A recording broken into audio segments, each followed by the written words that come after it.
نومے کا دمبا۔ شام کو دادا جان گھر داخل ہوتے ہوئے اپنی پوتی کو آواز دینے لگے، نومے، نومے، نومے بیٹا جلدی آؤ۔ نومے بھاگتی ہوئی آئی اور دادا جان کی ٹانگوں سے لپٹ گئی۔ وہ ایک بہت پیاری بچی تھی اور اپنے دادا جان کی بے حد لاڈلی بھی۔ دادا جان نے سب سے پہلے نومے کو خوشخبری سنائی کہ انہوں نے بقرہ عید کے لیے دمبا منتخب کر لیا ہے جو صبح تک آ جائے گا۔ دادا جان جانتے تھے کہ گھر میں نومے کو سب سے زیادہ بے چینی سے عید کے دمبے کا انتظار ہے، لہٰذا دادا جان نے یہ خبر سب سے پہلے نومے کو ہی سنائی۔ نومے خوشی سے چلائی، دادا جان زندہ باد، اور پھر بھاگ کر گھر کے پچھلے حصے میں چلی گئی اور وہاں سے دمبے کے لیے بہت سی گھاس اٹھا لائی تاکہ صبح سے اس کی خاطر تواضع میں کوئی کمی نہ رہے۔ پھر اس نے دمبے کے لیے خوبصورت جنگلی پھولوں کا ہار بھی تیار کیا جو اس کے گھر کے پچھلے حصے میں باڑ کی صورت پہ لگے تھے۔ صبح نومے کی آنکھ میں سے کھلی، دیکھا تو ایک پیارا سا دمبا اس کے سرہانے کھڑا ہے۔ وہ فوراً اٹھی اور دمبے کو بہت پیار کیا، کیونکہ یہ دمبا اگر اس کے سرہانے میں نہ کرتا تو اسے شاید اسکول سے ہی دیر ہو جاتی۔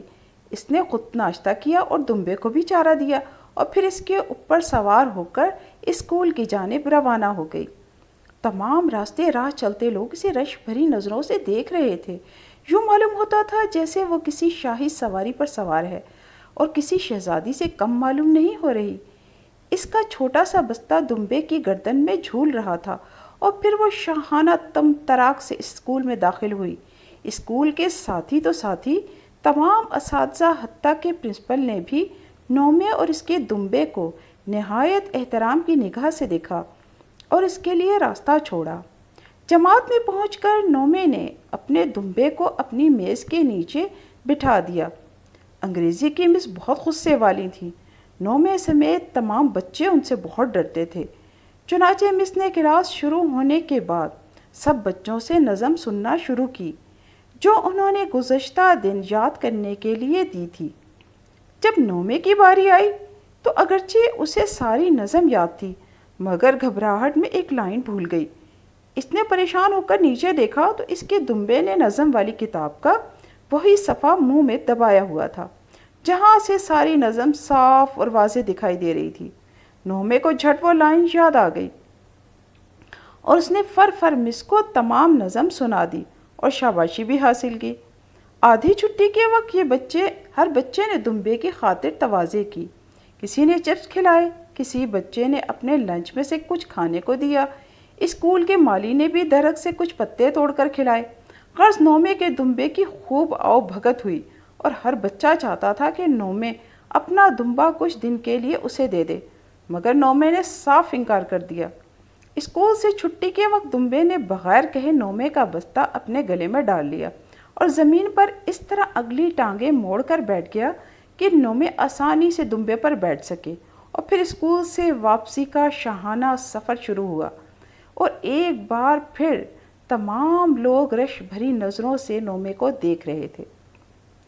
آج دادا جان نے نومے کو جب دمبے سے کھیلتے دیکھا تو پیار سے کہا، بیٹے جی بھر کے کھیل لو، پرسوں بقرہ عید ہے اور اس کی قربانی کا وقت آ گیا ہے۔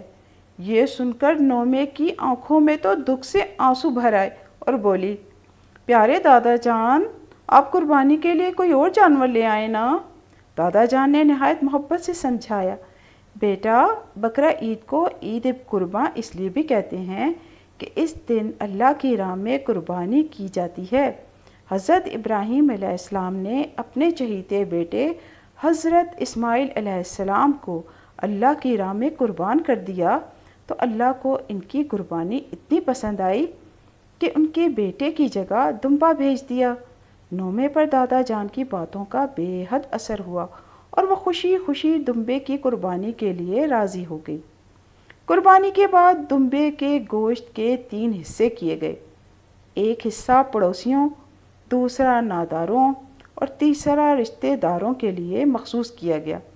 پھر امی جان نے بقرہ عید کی خوشی میں دمبے کا بے حد لذیذ نمکین گوشت تیار کیا اور خاندان بھر کی دعوت کی۔